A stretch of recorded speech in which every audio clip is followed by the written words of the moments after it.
नमस्कार। जय मिथिला। अहाँ सबके मैथिली परिवार में स्वागत अछि। आइ अहाँ सबके 12वीं के जे 100 अंक के मैथिली होइत अछि ओकर अध्याय और कवि के नाम बताबै छी जे परीक्षा के माध्यम से बहुत महत्वपूर्ण छै। तो चलू वीडियो शुरू करै छी। सबसे पहिने गद्य खंडक अध्याय और कवि के नाम देखे छी। पहिल अध्याय के नाम ऋतुवर्णा अछि जकर कवि ज्योतिरीश्वर अछि। दोसर अध्याय के नाम सीमंतनी अछि जकर कवि परमेश्वर झा अछि। तेसर अध्याय के नाम अधोगति अछि जकर कवि डॉक्टर सर गंगानाथ झा अछि।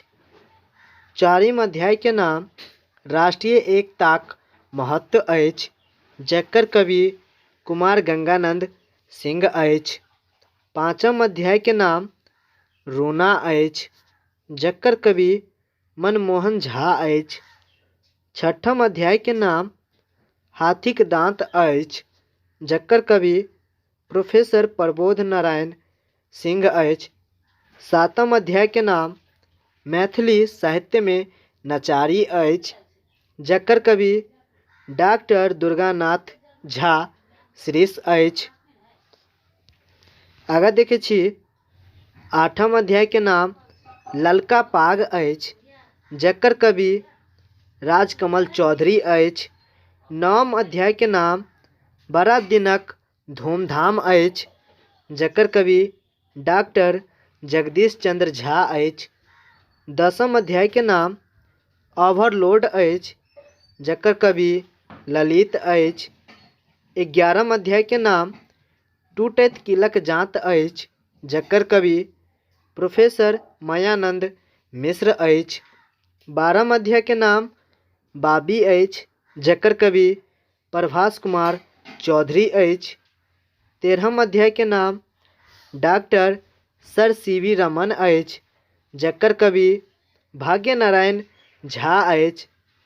14म अध्याय के नाम मैथिली निबंध साहित्यक रूपरेखा अछि जकर कवि डॉक्टर भीमनाथ झा अछि।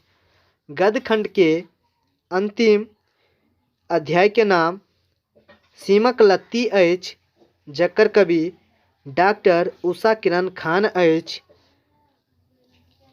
अहाँ सबके गद्य खंडक अध्याय और कवि के नाम बतेलहुँ।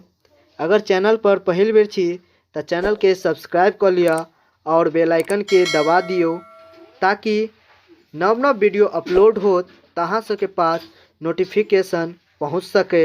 अब अहाँ सबके पद खंडक अध्याय और कवि के नाम बताबै छी।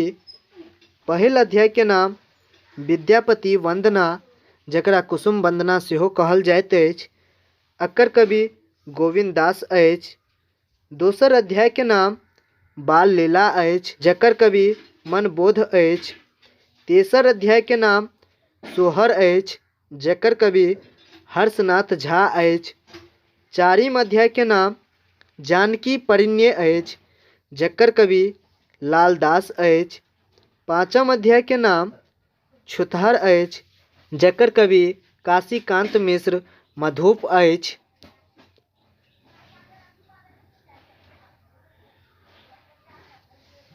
छहम अध्याय के नाम चिगनी अछि जकर कवि डॉक्टर कैंचीनाथ झा किरण अछि। सातम अध्याय के नाम आवाहन अछि जकर कवि भुवनेश्वर सिंह भुवन अछि। आठम अध्याय के नाम बाढ़िक हकरोश अछि जकर कवि आरसी प्रसाद सिंह अछि। नवम अध्याय के नाम गोबर थिकहु हम अकर कवि वैद्यनाथ मल्लिक विद्धु अछि। दसम अध्याय के नाम हम संस्कृति भारतवर्षक अकर कवि उपेंद्र ठाकुर मोहन अछि। 11म अध्याय के नाम नूतन स्वर जकर कवि पंडित गोविंद झा अछि। 12म अध्याय के नाम उठहा कृषक जकर कवि सोमदेव अछि। 13म अध्याय के नाम शरद संगीत जकर कवि गौरीकांत चौधरी कांत अछि। 14म अध्याय के नाम अग्रतः सकल शास्त्र पृष्ठतः ससर धनु अछि, जकर कवि मार्कंडेय प्रवासी अछि। पदखंडक अंतिम अध्याय के नाम 15वां अध्याय के नाम मनुक्खक जीवन अछि, जकर कवि मंत्रेश्वर झा अछि। आइ अहाँ सबके 12वीं के मैथिली के 100 अंक के जे होइत अछि ओकर गद्यखंडक और पदखंडक अध्याय और कवि के नाम बतेलहुँ। आशा कर छी वीडियो अहाँ सबके अच्छा लागत। अच्छा लगे तो लाइक कर देवे। तो चलू आई के लेल एतबे। धन्यवाद। जय मिथिला।